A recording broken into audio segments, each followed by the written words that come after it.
galerinha do terceiro ano, tudo bem? Mil beijos, saudades de todos vocês, pessoal. Então, vamos lá. A partir de agora, a gente vai começar num processo de aulas em vídeo, tá? Para poder tentar ajudar vocês a aprenderem mais, né? Diminuir esse distanciamento nosso, certo?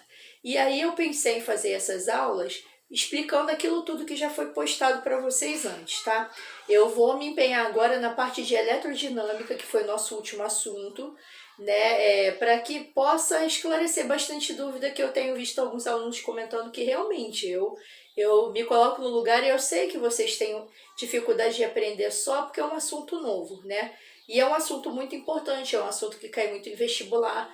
Então eu peço que vocês tenham paciência, porque eu não sei essa coisa de gravar vídeo e tal, mas eu tô tentando me empenhar para que a gente consiga passar por tudo isso, tá bom?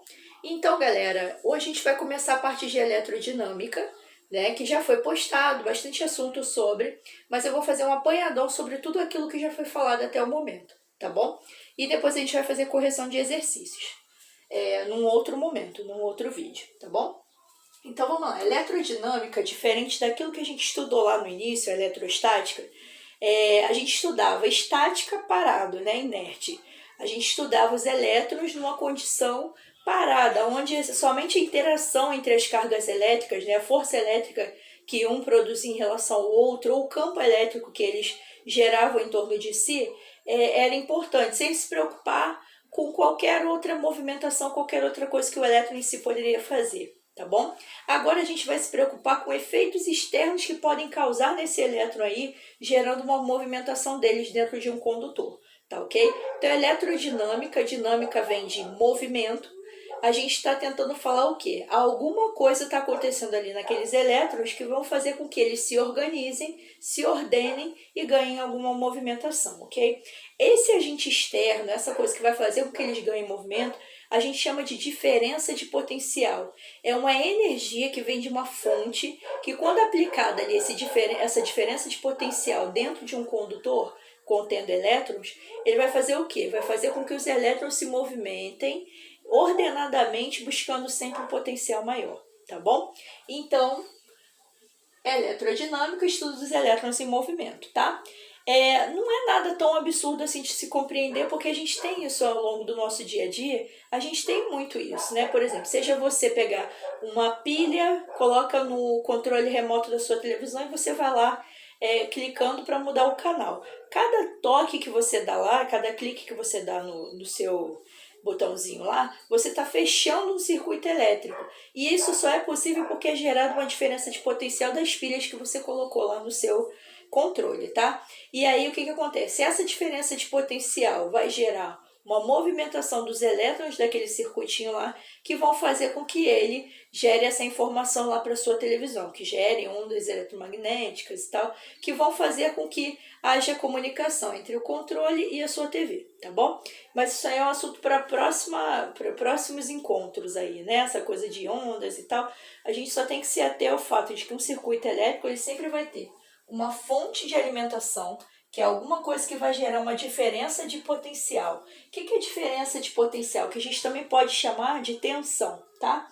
Tensão ou DDP. Essa diferença de potencial é a energia que eu estou dando para o meu circuito, para que ele possa dar essa energia para os elétrons, para eles conseguirem ter essa movimentação. Então, por exemplo, existem duas maneiras da gente gerar corrente elétrica. A gente pode ter uma fonte contínua de energia ou uma fonte alternada de energia. A fonte contínua seria uma pilha, uma bateria, tudo aquilo que vai fornecer sempre a mesma condição energética. Por exemplo, uma pilha de 1,5 volts, né, que é a unidade de medida de tensão, que tem muita gente que chama também voltagem, mas não é a condição técnica correta, tá? A tensão ali de 1,5 volts. Então, até o fim, aquela pilha vai te dar sempre 1,5 volts, porque é a condição dela de geração de energia, tá? Ah, mas tem pilhas, professora, que elas dão menos do que isso, dá 1,3, porque ela tem um gasto de energia interno, tá ok? Isso aí também a gente vai ver num outro momento, porque não existe um sistema ideal que dê 100% de energia.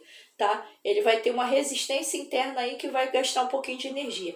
Mas, em geral, ela é 1,5 volts, certo? A bateria de um carro também tem uma tensão contínua, a bateria do seu celular também tem uma tensão contínua, diferente da tensão que a gente recebe lá da tomada, tá? Nossa tomadinha ali, ó, quando a gente conecta alguma coisa aqui, uma tomadinha lá na nossa rede de alta tensão, ela sempre te dá uma corrente alternada. Ora ela é positiva, ora ela é negativa e assim sucessivamente. Na bateria ou na pilha, você sabe sempre onde é o positivo dela e onde é o negativo dela. Na pilha, por exemplo, aquela parte elevadinha, mais altinha é o positivo e a retinha é o negativo. Agora, na alternada, né, ele recebe esse nome porque alterna o positivo e negativo. Mesmo que eu bote um maisinho desse lado aqui, desse furinho aqui da minha tomada, daqui a pouco ele vai virar negativo. Então, assim, ele é algo que não dá para você saber, não dá para você testar naquele dado momento qual é o tempo certo que tem o positivo e qual é o tempo certo que tem o negativo, tá? Então, por isso a gente chama de corrente alternada. Ela é um pouquinho mais difícil de ser estudada, então sempre a gente vai tratar de circuitos com corrente contínua, tá bom? Então, vamos lá. Aí, como eu falei para vocês, precisa da fonte de alimentação, precisa do condutor para que os elétrons possam ser conduzidos até aquele aparelho que vai utilizar essa energia elétrica, tá bom? Que a gente chama o aparelho de receptor. Ou também existem outros componentes, né, elétricos que a gente chama de resistor, que é um tipo de componente elétrico que ele recebe a energia, tá? Que ele passa a corrente elétrica por ele e ele resiste à passagem dessa corrente elétrica. Mas para que gerar corrente para depois resistir? Isso aqui, esse resistor, ele tem uma função muito importante nos circuitos elétricos, né? Você já deve ter visto alguns componentezinhos que tem umas listrinhas coloridas, um negocinho bem pequenininho assim, geralmente feito de louça, né, e tal. Depois eu posto uma fotinha de resistor aí para vocês saberem mais ou menos como é que é. Mas essas plaquinhas de computador, de vídeo, de som, elas possuem esses componentezinhos lá que eles servem para quê? Para filtrar a passagem da corrente elétrica ali, para que não passe corrente além do que o meu circuito permite, tá? Então eles fazem o que? Eles resistem à passagem de corrente elétrica para que passe uma determinada quantidade de elétrons e uma determinada quantidade de corrente, ok? Então vamos lá. Então a gente viu que precisa da fonte, do condutor e do receptor ou resistor, tá? Receptor seria um conjunto maior, tá? Onde pode ter resistores juntos ali, mas é um aparelho que pega a energia elétrica e transforma em outra modalidade de energia. Bom, essa passagem de corrente elétrica só é possível porque o nosso circuito está fechado, tá bom? Como assim? Imagina que eu tenho uma chave, né, de interruptor ali. Por exemplo, ó, uma chave liga e desliga a luz. Liga e desliga. Isso aqui está acontecendo o quê? Eu estou permitindo a passagem de corrente elétrica quando eu fecho aqui a minha chavinha, tá? Se eu abro a minha chavinha, isso aqui eu estou abrindo o circuito, então não vai ter um caminho para os elétrons migrarem, pularem daqui para cá. Então, nesse caso aqui, mesmo que eu tenha fonte de alimentação, eu não tenho como fechar circuito. Seria o caso, por exemplo, quando você está apertando o controle remoto, o fato de você apertar ali o botãozinho do controle, você está fechando o circuito e aí ele funciona. Quando você não aperta mais, ele abriu o circuito e aí parou de funcionar, ok? Então, ó, para que um circuito elétrico funcione, ele tem que ter uma fonte, um condutor, tem que estar fechado esse circuito e ter alguma coisa que gaste essa energia de alguma maneira, tá? Existem vários efeitos da passagem de corrente elétrica. Um deles, o que é mais visível, né, que existe, por exemplo, em maior parte dos aparelhos que consomem energia elétrica, é o efeito que a gente chama de efeito Joule, tá? Se escreve assim, ó. O efeito Joule é o efeito de aquecimento. É quando, por exemplo, você está lá, deixa ligada a sua televisão o dia inteiro. Você vai tirar a tomada do lugar ao final do dia, você percebe que a tomada está quente. Por quê? Porque passou tanta corrente elétrica ali que essa corrente elétrica ela se transformou em energia térmica, em calor, tá? A passagem de corrente elétrica ela gera calor. Então, aquelas lâmpadas, né, que a gente usava antigamente, lâmpada amarela, a gente chama de lâmpada incandescente. Essa lâmpada ela tinha um filamentozinho lá no meio dela, que conforme ela ficava ligada por bom tempo, se você fosse tirar aquela lâmpada do bocal, depois de um tempo ela ligada, você queimava a mão, porque ela esquentava muito. Então ela, nesse caso ali, ela tinha dois efeitos de passagem de corrente elétrica. Ela gerava um efeito luminoso, porque passava corrente e ela acendia, e gerava um efeito Joule, um efeito de aquecimento, um efeito térmico, tá? Muitos outros aparelhos aí transformam em outras modalidades de energia. Por exemplo, quando você carrega o seu celular, você está de energia elétrica, você está gerando energia química, né? Que você está carregando a bateria. Então, isso aí é um processo químico. Assim como, por exemplo, deixa eu pensar, você com uma bússola, tá? A bússola você sabe que é aquele aparelhinho que ele vai sempre te indicando o polo magnético, né? Alguma coisa magnética aí, ele está ele está te mostrando onde está um campo magnético. Se você pega uma bússola e você passa ela próxima a uma TV ligada, pelo fato de estar gerando corrente elétrica ali naquela televisão que está ligada, ela tem uma atuação de um campo magnético também. Então, ou seja, eu posso ter campos elétricos gerando campos magnéticos, então é efeito magnético, tá?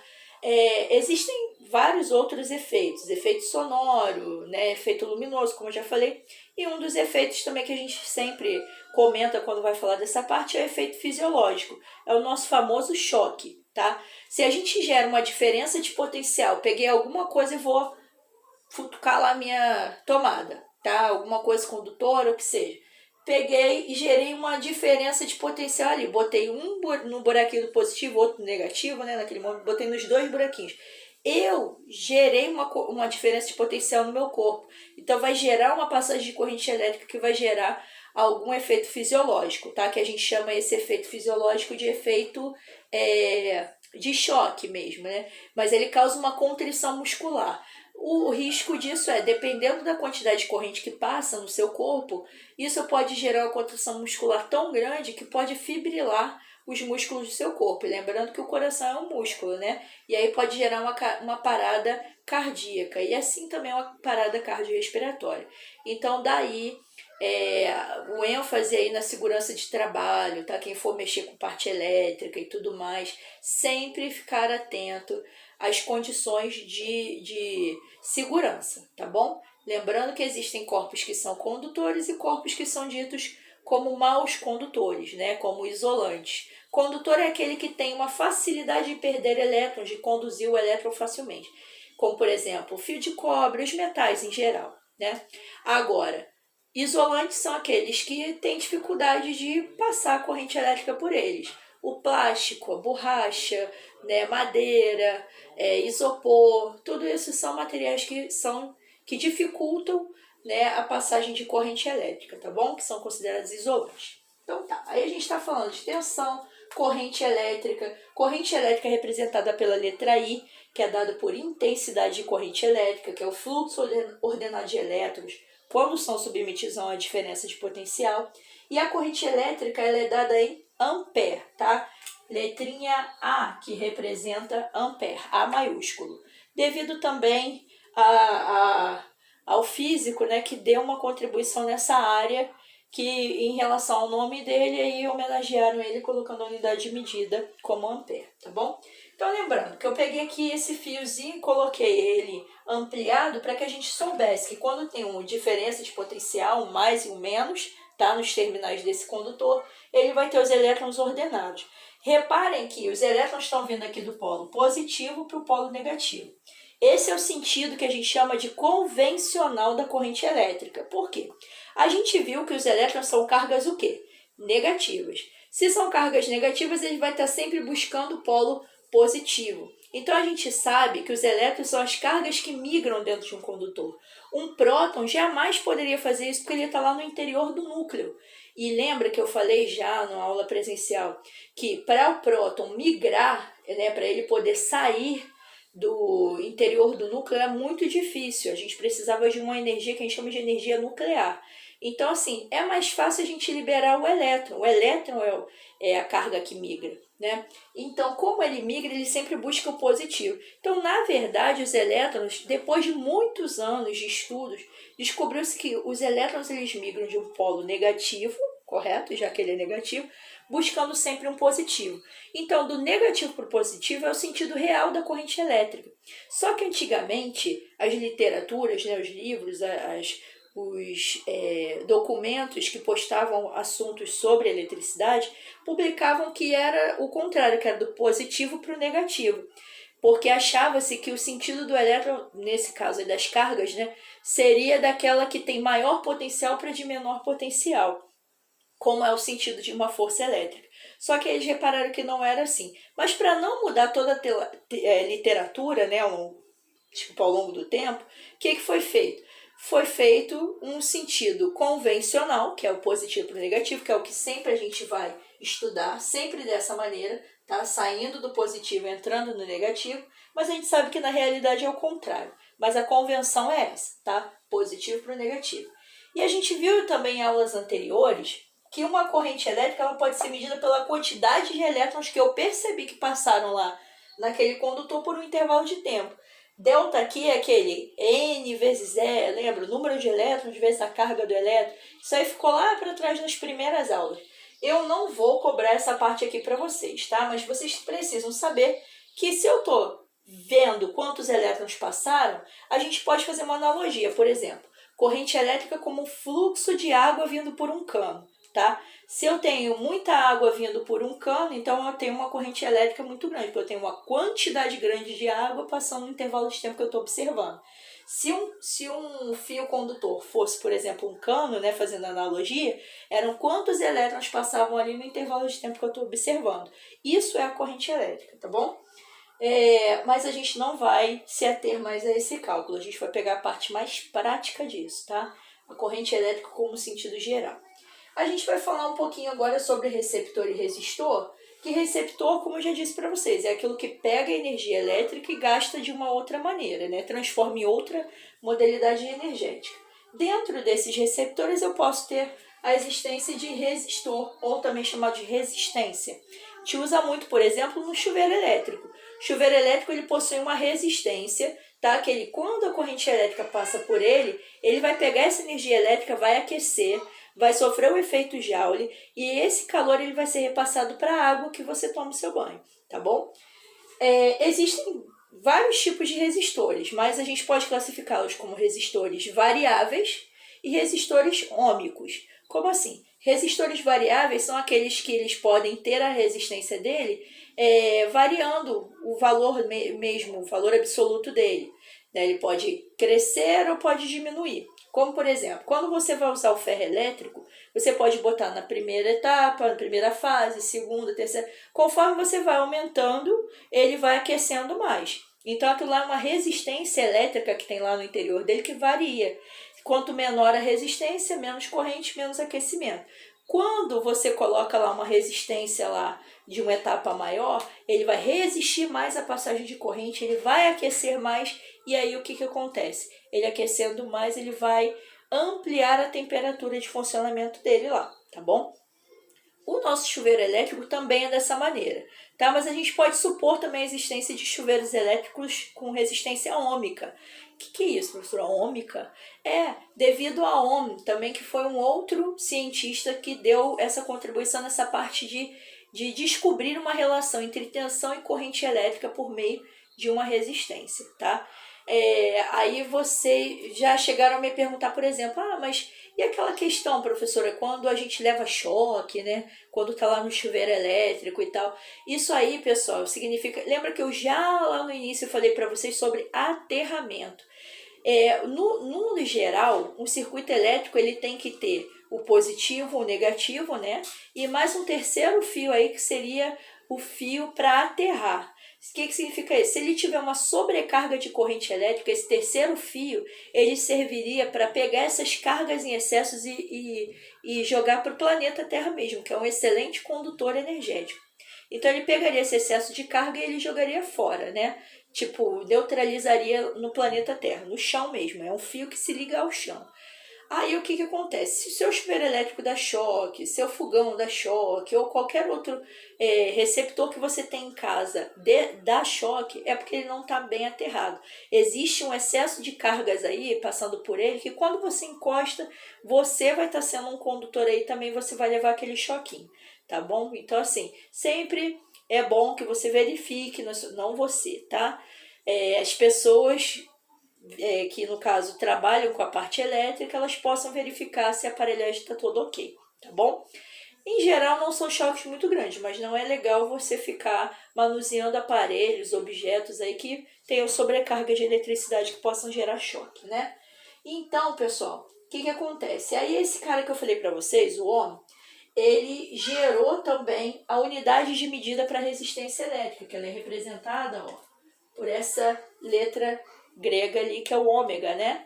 Que aí, no caso, ela é utilizada para dizer que uma resistência elétrica é dada naquela unidade de medida, tá? E aí a gente viu falando sobre a primeira lei de Ohm, que foi um conteúdo das últimas aulas, né? A primeira lei de Ohm fala o quê? Esse carinha lá, o Ohm, ele pegou e ele começou a lançar várias correntes, várias tensões num fio condutor, e ele começou a medir, tá certo? Falar nisso, o aparelho utilizado para medir, tá? Corrente elétrica, tensão, hoje em dia a gente usa muito o chamado multímetro. É um aparelhinho, tá? Que você indica lá numa escala quanto de corrente, quanto de tensão, quanto de resistência. Depois eu vou postar para vocês também o que seria um multímetro. Mas aí ele pegou um aparelho de medição e ele viu aqui no início, ó, se eu não tenho diferença de potencial nenhuma, se é zero, eu não tenho corrente elétrica nenhuma também lançada ali, eu não tenho nada funcionando, então é zero para tudo. Aí ele colocou na vertical tensão aplicada àquele circuito e na horizontal a corrente elétrica aplicada àquele circuito. Lembrando que tensão em volts e corrente elétrica em ampere. Se ele gerasse 20 volts de tensão, ele reparou que isso aqui gerava 2 amperes de corrente, tá? Se ele aumentasse 20 volts ali e fosse para 40, ele reparou que aqui também aumentava numa mesma proporção de 2 amperes, que aí no caso 40 volts gerava 4 amperes. E assim por diante, ele foi reparando, 60 volts, 6 amperes, 80 volts, 8 amperes, e assim sucessivamente. Então ele viu o quê? Que a razão entre tensão e corrente é uma coisa constante, tá? Isso quando eu tenho resistores ômicos, que são diferentes daquele lá do ferro elétrico que varia, é um resistor fixo, tá? Então, quando eu tenho um resistor fixo, ele vai ter um valor sempre constante. E essa razão entre tensão e corrente sempre vão ser iguais, tá?